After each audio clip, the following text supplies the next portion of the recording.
presentaban, por ejemplo, el sistema solar a partir de sistemas mecánicos, como el que ven aquí, pero seguramente les llamará la atención un elemento bien particular en este sistema. Este elemento es la manija. O sea, para que el sistema pueda tener cierta dinámica, cierto movimiento, era necesario, ¿no?, todavía digamos que el uso de nuestras manos. Necesitaba ayuda humana. En 1673 se le puede rastrear, digamos, a una de las primeras calculadoras que podían resolver problemas matemáticos como ecuaciones diferenciales. Esta es la calculadora de Leibniz. Es un antecedente de la computadora. Y también podemos ver, pues, que hay elementos mecánicos y hay manijas.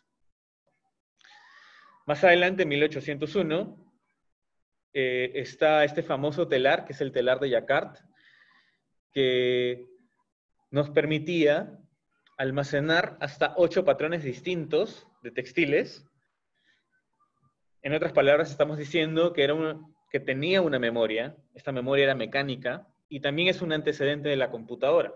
Lo que estoy haciendo es mostrarles antecedentes de la computadora. Esta es la máquina de Charles Babbage.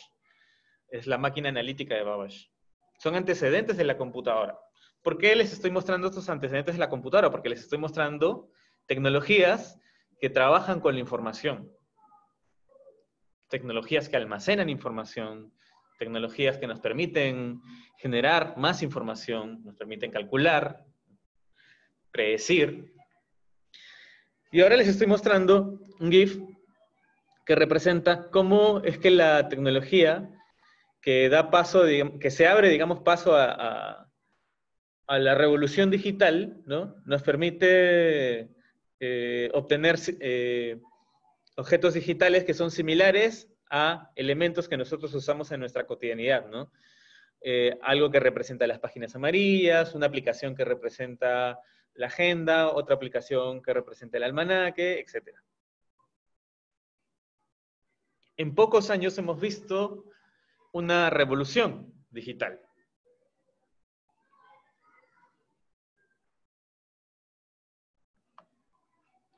Bien. Y acá podemos ver un esquema sobre cómo ha ido cambiando la computadora, ¿no? De hecho, los celulares actuales tienen mayor capacidad de procesamiento que la computadora que nos llevó a la Luna. Acá podemos ver cómo se han ido reduciendo de tamaño.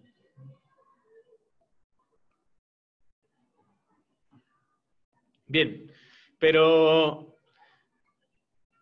aún así las computadoras siguen siendo difíciles de manipular y por ello es que tecnólogos han desarrollado otro tipo de computadoras, de tecnologías, que nos permiten una interacción mucho más sencilla, como por ejemplo los wearables.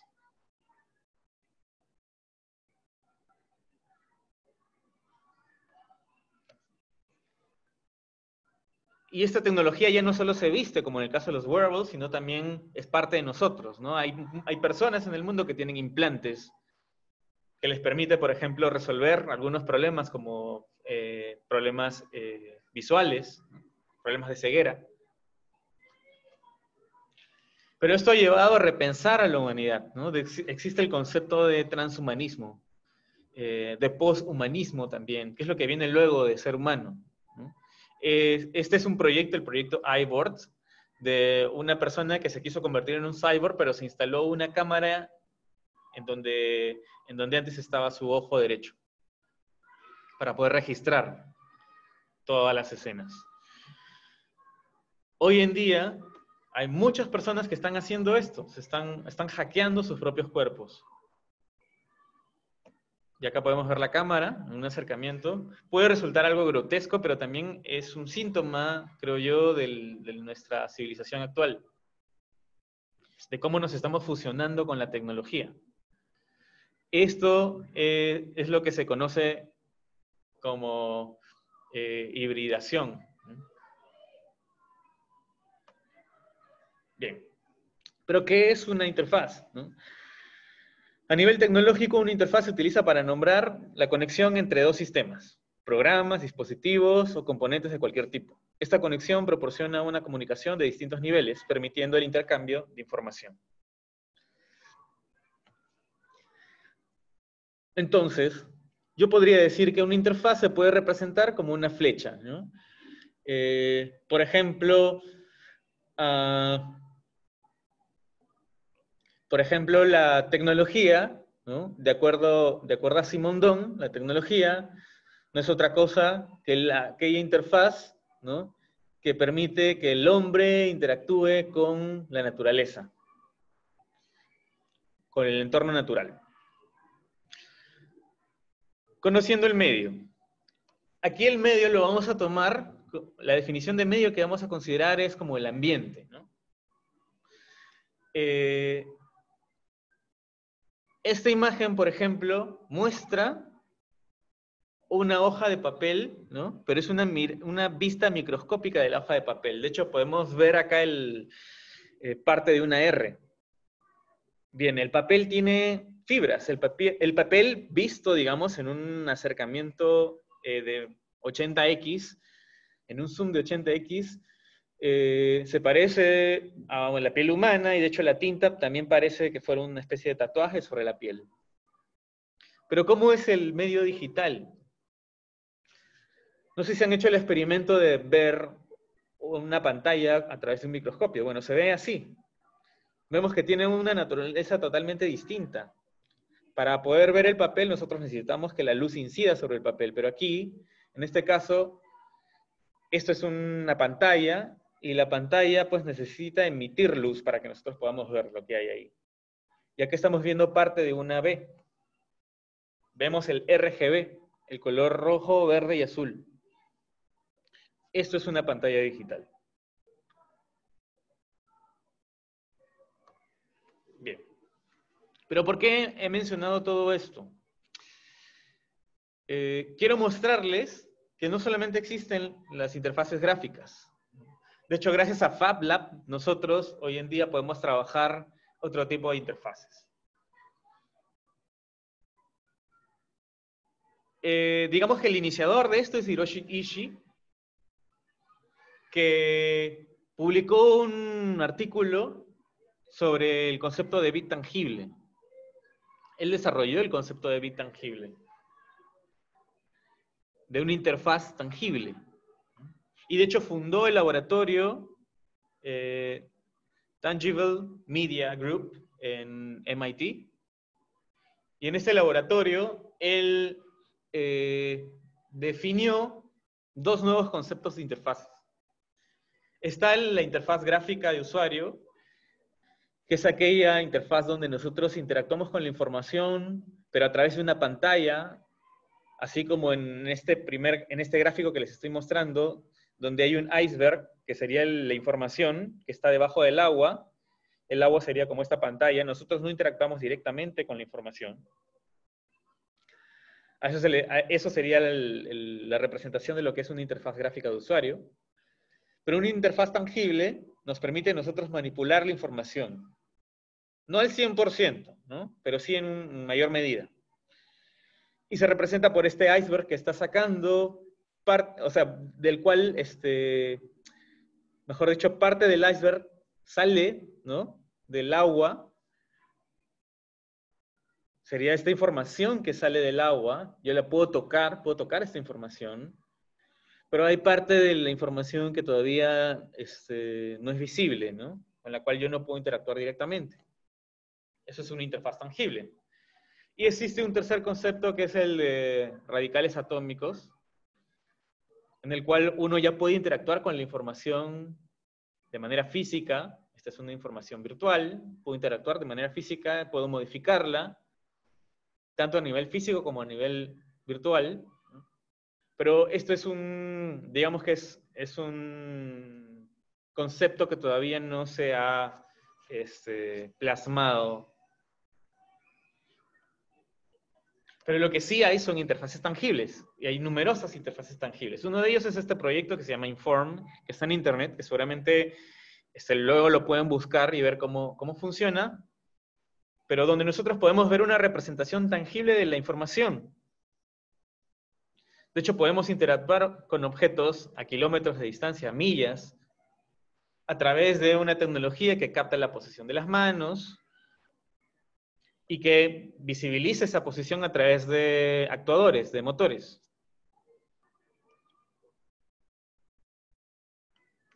Y así, el Tangible Media Group tiene muchos proyectos interesantes sobre esto. En este caso vemos un cubo. El cubo es una especie de dron también que uno puede controlar a través de la tablet. Puede controlar a través de una interfaz, en este caso virtual, digital. Puede controlar algo físico y viceversa. A través de mover lo físico también puedo modificar la información que está en la aplicación de la tablet. Entonces va en ambas direcciones. Y este es otro proyecto que se llama DoSkin, que es una interfaz, una especie de tatuaje, donde yo puedo interactuar con objetos digitales, ¿no?, a través del contacto con este tatuaje.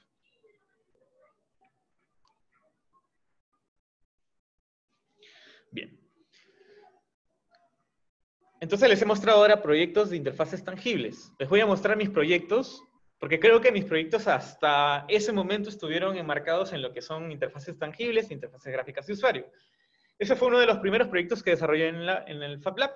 Esto fue hecho en el Fab Lab de la Uni, y lo que hice fue una interfaz que me permitía, por ejemplo, obtener el contorno de objetos o el contorno de letras, y luego me permitía usar una de las máquinas del Fab Lab para poder recrear este contorno. Por ejemplo, podría utilizar la láser y hacer que la láser grabe ese contorno.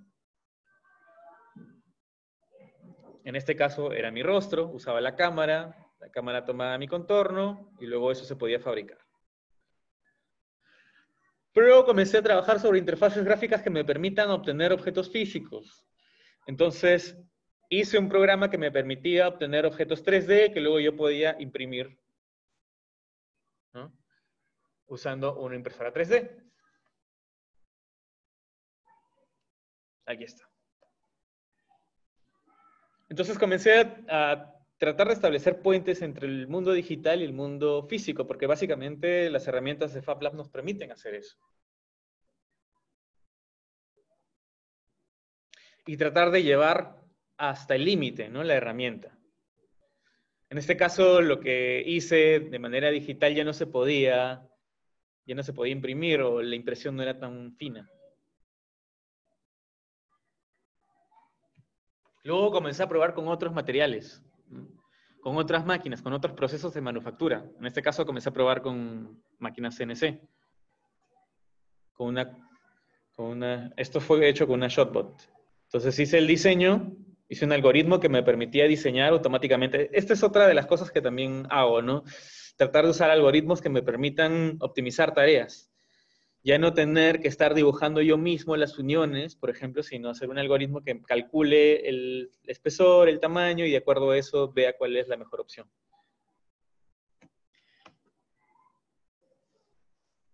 Y el resultado fue este, ¿no? Un poco, como soy matemático, también quise experimentar con la creación de fractales en 3D. Y este es otro de los trabajos que hice junto con algunos de mis estudiantes. Quisimos hacer un Arduino en papel. Es trabajar también sobre el medio, ¿no? El papel no es algo que normalmente se utilice para hacer placas electrónicas, pero los implementos o los elementos que uno puede encontrar en un Fab Lab me permitían hacerlo. En este caso, el vinilo de cobre, que es vinilo conductivo. Pero la idea de hacer este Arduino era hacer una especie de pop-up con electrónica. De hecho, ellos lograron hacer un pop-up con electrónica. Era una torre que tenía luces internas que se encendían.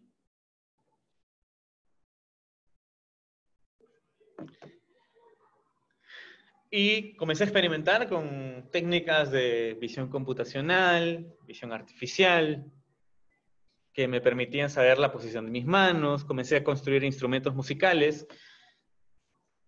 porque los instrumentos también son interfaces, más interfaces.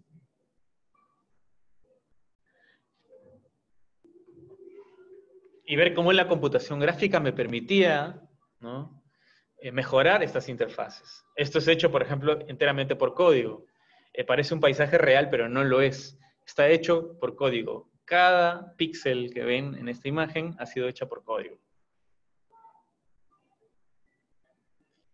Y de hecho tengo una web donde les puedo mostrar que esto funciona en tiempo real, ¿no? Pero, a ver, eso podemos dejarlo para el final si es que hay alguna pregunta sobre esto. Entonces, uno de los proyectos que buscaba hacer una interfase que le permita a la gente, a la zona, a la gente que pertenece a las zonas altoandinas, diagnosticar enfermedades, fue este. Quise hacer un CUI robot que le permita a la gente poder diagnosticar algunas enfermedades, ¿no? Del tipo respiratorio. Y para eso pues hice toda la parte electrónica, mecánica. Y finalmente hice un algoritmo que me permitía identificar a partir de una muestra de esputo la presencia de bacilos. En este proyecto comencé a trabajar con técnicas de inteligencia artificial que me permitían hacer eso.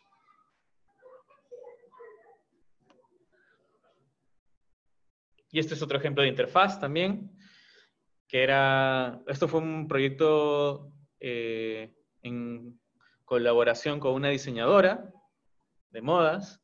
Ella tenía la idea de utilizar texturas de serpientes y quería usar electrónica, y para eso pues yo construí un circuito donde el medio ya no eran los cables, digamos, de cobre que uno normalmente utiliza para poder energizar un LED o una luminaria, sino era hilo conductivo. Entonces estamos viendo cómo los materiales también son importantes, ¿no? Son muy importantes para poder lograr que el soporte nos permita alcanzar el objetivo. Aquí estábamos usando un microcontrolador, que es una especie de Arduino. Aquí es un Arduino que se cose a la ropa. Estos LEDs también se cosen. Ahí lo podemos ver en detalle. Es un microcontrolador bastante conocido, ¿no? Usado comercialmente para proyectos que involucren textiles, wearables. Y este fue otro proyecto que hice en colaboración con otra diseñadora que también buscaba lo mismo, ¿no? Era una especie de saco que te permitía cargar el celular.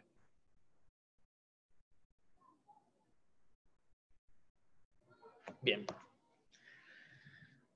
Pero en esta búsqueda, digamos, de entender las interfaces, fue que entré a un proyecto de un grupo de investigación del UPC, que se llama CyberMind, en el cual teníamos que utilizar un BCI, una interfase cerebro-computador, que es el que ven aquí. Nosotros decidimos que tenía que ser el OpenBCI porque era un proyecto abierto, basado en Arduino, que además el hardware se podía imprimir, en este caso el casco se puede imprimir en 3D.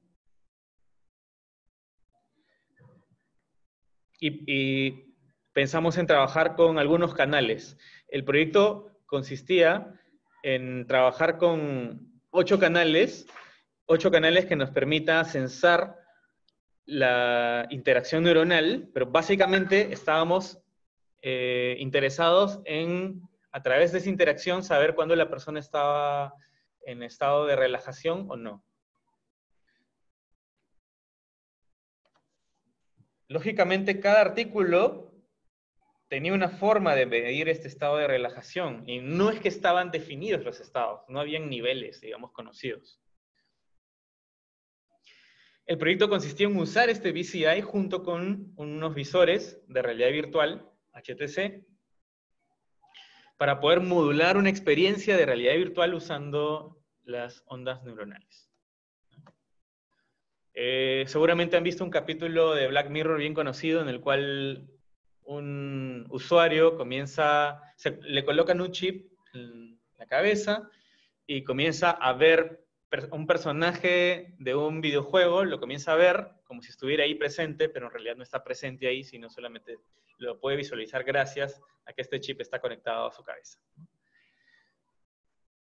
Bien, el proyecto consistía en que si uno estaba, por ejemplo, relajado, nosotros lo inducíamos a la persona que se estrese a través de mostrarle, digamos, un paisaje un poco lúgubre o con rayos, elementos que podían causarle estrés, ¿no? Y si estaba, por ejemplo, estresado, poder relajarlo, ¿no? A través de un escenario en el cual haya un atardecer o imágenes que nos produzcan calma. Para que a partir de ese estímulo inicial la persona comience a regular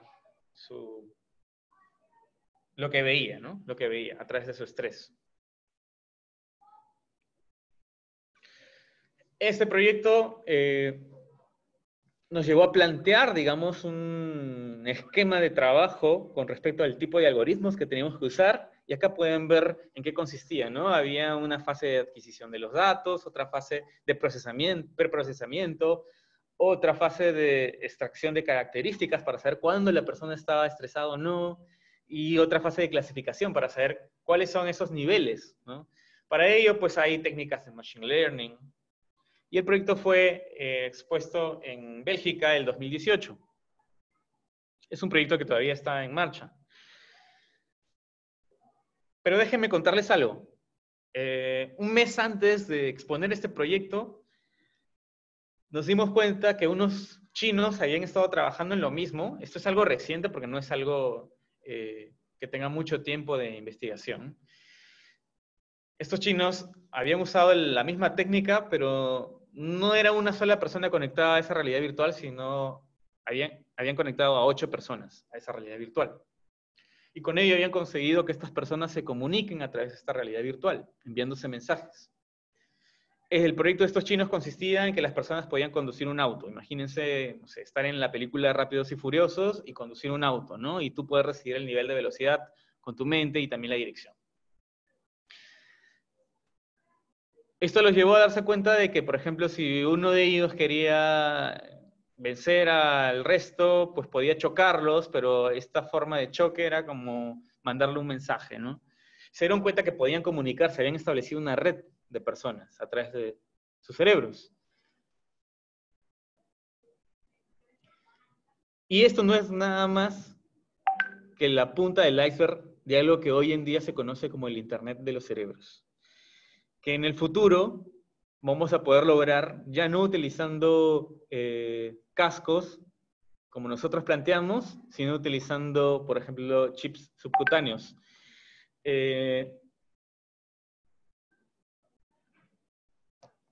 Y esto es posible, digamos, porque las tecnologías, ¿no? Las tecnologías de la ciencia de los materiales está permitiendo descubrir materiales que nos permitan construir estos chips de forma tal que no sean dañinos para el cerebro humano. Porque un problema que hubo con los chips anteriores es que pues causaba mucha fricción. Entonces era un poco complicado conectar un cerebro o el chip a un cerebro porque pues había fricción y eso dañaba las células.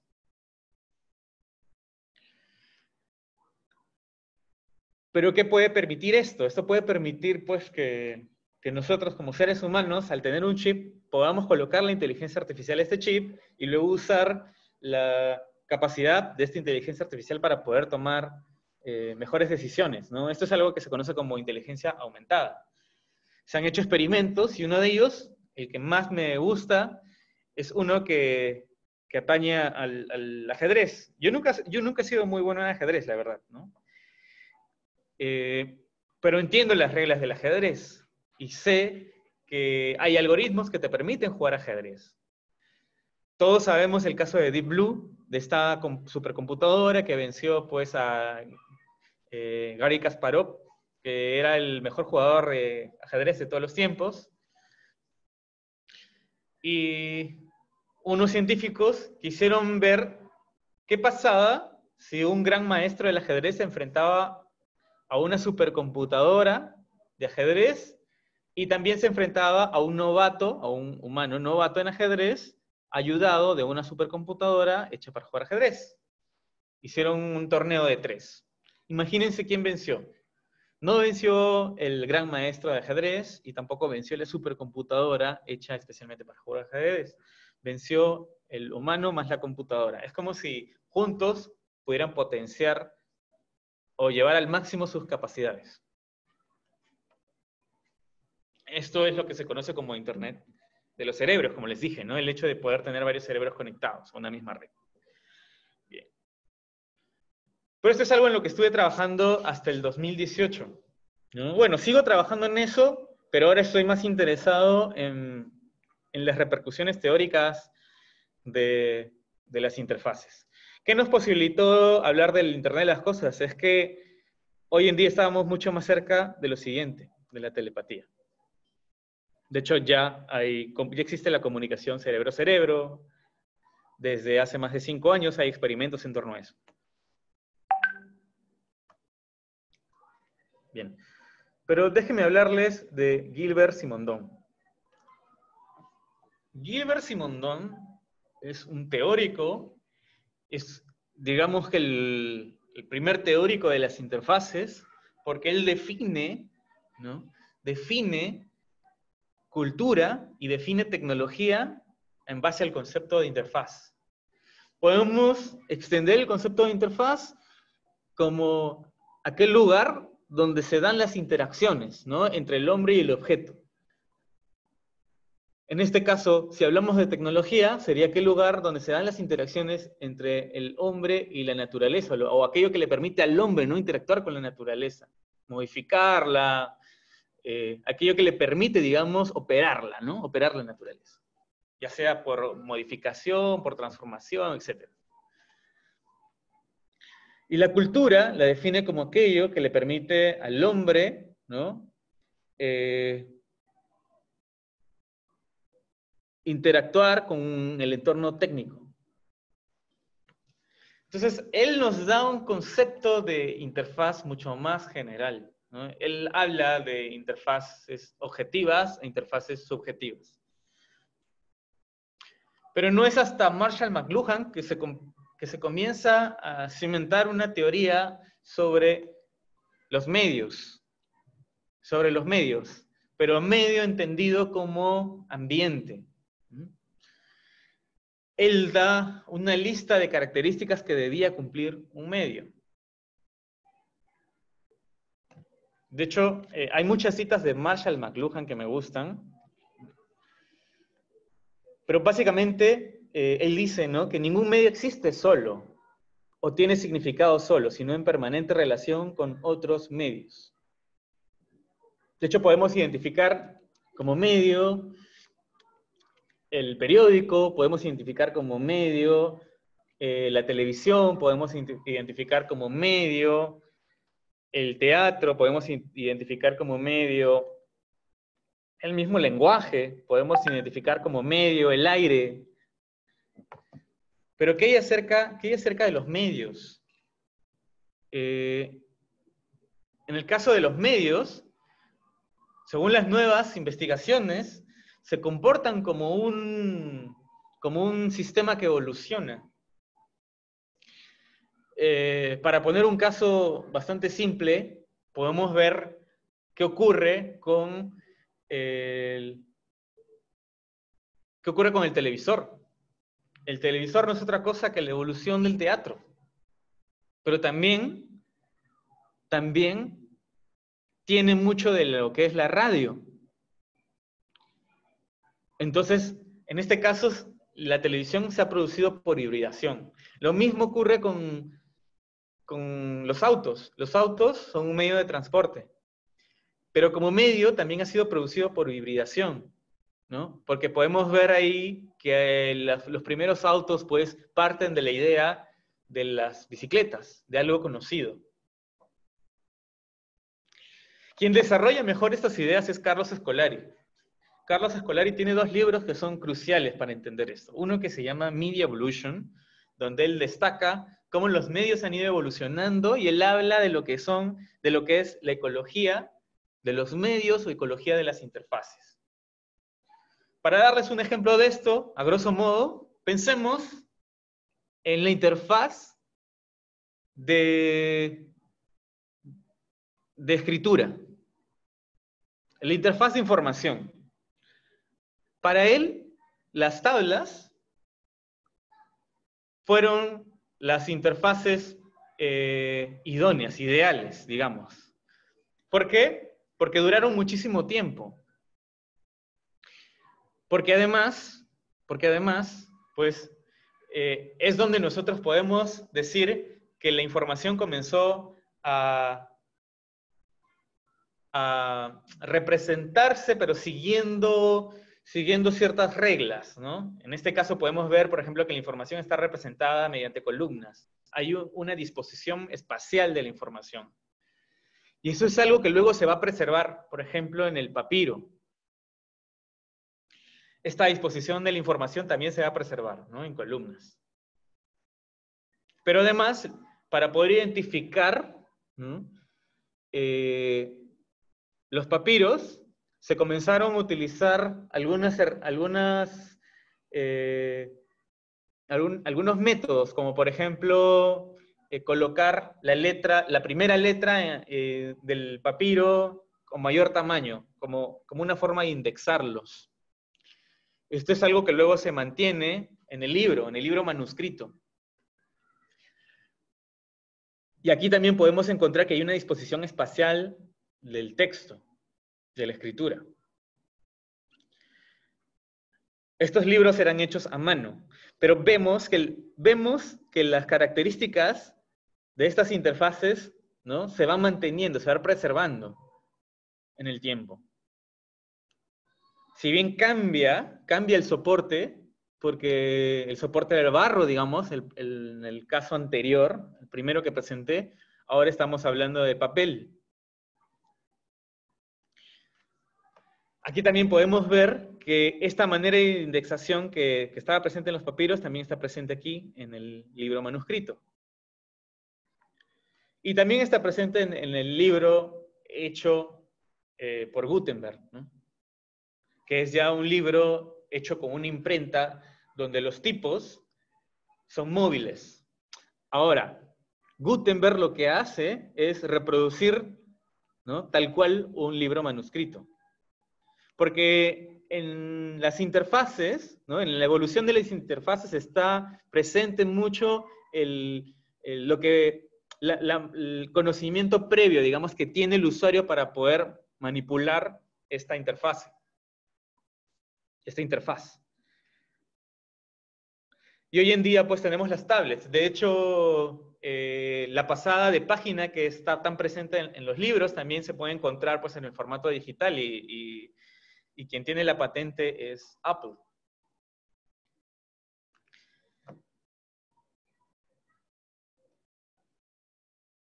Esto no es otra cosa que lo que les mencioné, que es ecología de interfaces. Esta es la ecología de interfaces. Podemos, de hecho, si acudimos al texto de Carlos Scolari, podríamos decir, bajo estas ideas que he planteado, ¿no? Que toda tecnología es una interfaz. Podríamos representar esta interfaz como una especie de flecha, ¿no? Porque está representando la interacción. De hecho, podríamos ir mucho más lejos y podríamos decir que el colegio es una interfaz también. La escuela es una interfaz. Es una interfaz porque media entre el estudiante y el conocimiento y el aprendizaje. Pero es una interfaz que está en decadencia. Entonces, la pregunta sería, ¿qué deberíamos tomar, ¿no? para diseñar una escuela del futuro o su reemplazo? ¿Qué deberíamos tomar en cuenta? ¿Qué características deberíamos preservar y cuáles deberíamos obviar? Hay un libro muy, muy interesante de John Maeda, que es este famoso diseñador de MIT, ¿no? De Media Lab, que habla sobre las reglas de la simplicidad. Y de hecho, la regla para mí más importante de la simplicidad, de todas las que él menciona, se podía englobar en lo siguiente, ¿no? En sustraer lo obvio y añadir lo específico. Hemos estado hablando de tecnología y he estado mostrándoles algunas interfaces que nos permiten trabajar con el texto, ¿no? Pero hay interfaces que nosotros usamos todo el tiempo. que sin embargo preservan la linealidad del lenguaje. Wittgenstein decía, pues, que todo lo que nosotros conocemos está limitado al lenguaje que conocemos. No sé si han visto la película La Llegada, pero en la película La Llegada, el lenguaje de los extraterrestres es un lenguaje que está por encima del tiempo. Nuestro lenguaje no está por encima del tiempo, y por eso es lineal. Respeta una linealidad.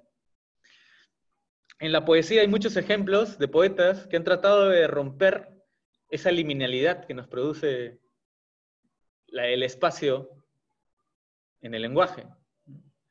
Han tratado de darle forma a las letras, han tratado de construir imágenes a partir de las letras, han tratado de darle una siguiente dimensión. De hecho, existe la idea de poema holográfico, que es usar el holograma para crear un poema, ¿no? Que trata de escaparse justamente de esa linealidad. Hay poesía objeto, que trata de utilizar otros soportes. Por ejemplo, escribir sobre un cubo, pero eso es retornar a lo que hacían antes los antiguos, ¿no? Como escribir sobre las tablillas, representar lenguaje en tablillas. En otras palabras, lo que quiero decirles es que mis acercamientos actuales hacia lo que son las interfaces es a través de tratar de entender cómo es que estamos tratando de salirnos del logos occidental, ¿no? Porque básicamente es por el logos occidental que nosotros escribimos como escribimos y respetamos esta linealidad. ¿Cómo logramos escaparnos de este logos occidental? ¿Cómo logramos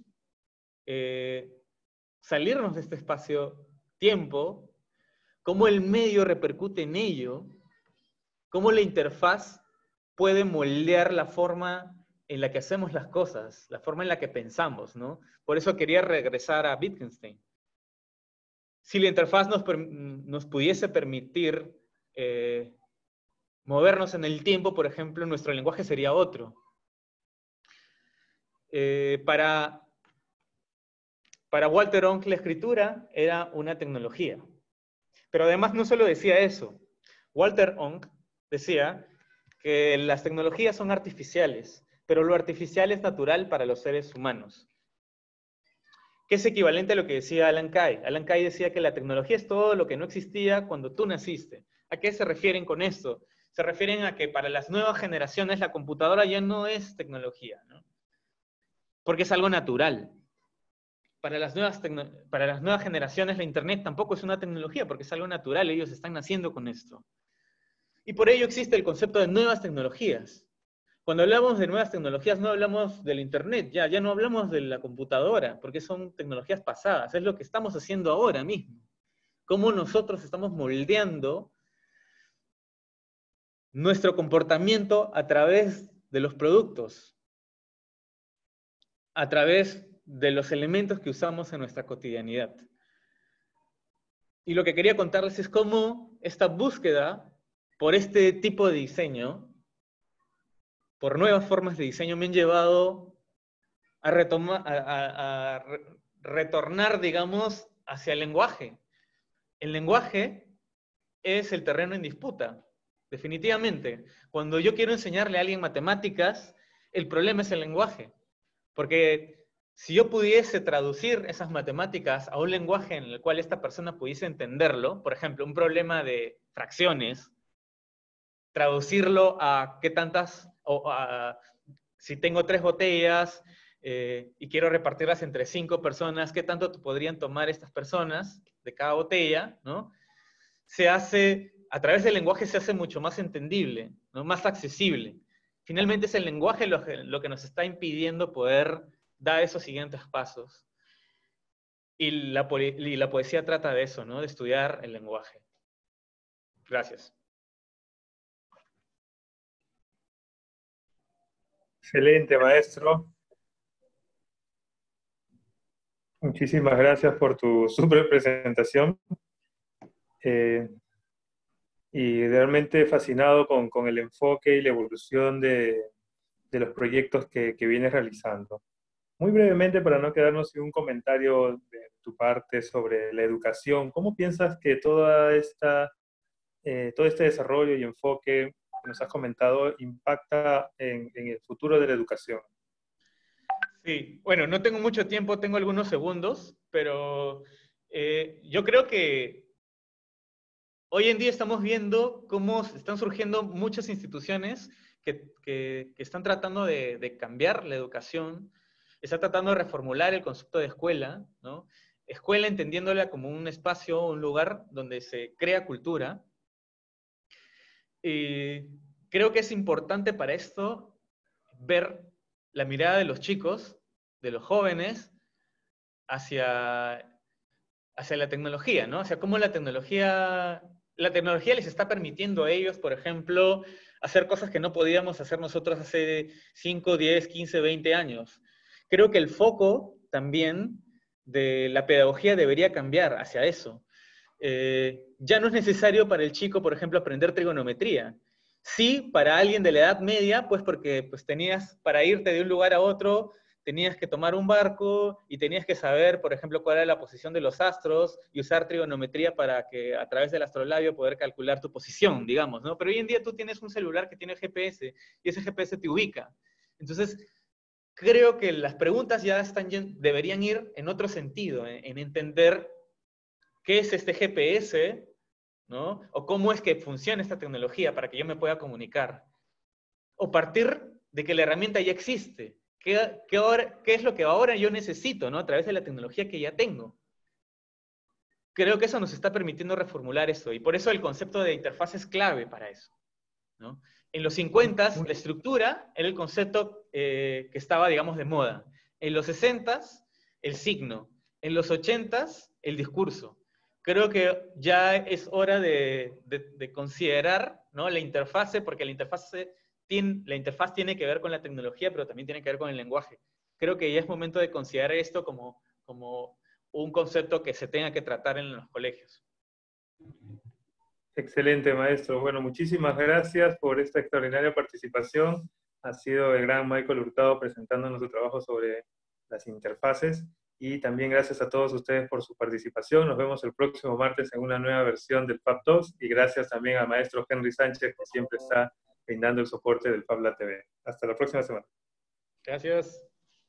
Nos vemos. Gracias, maestros.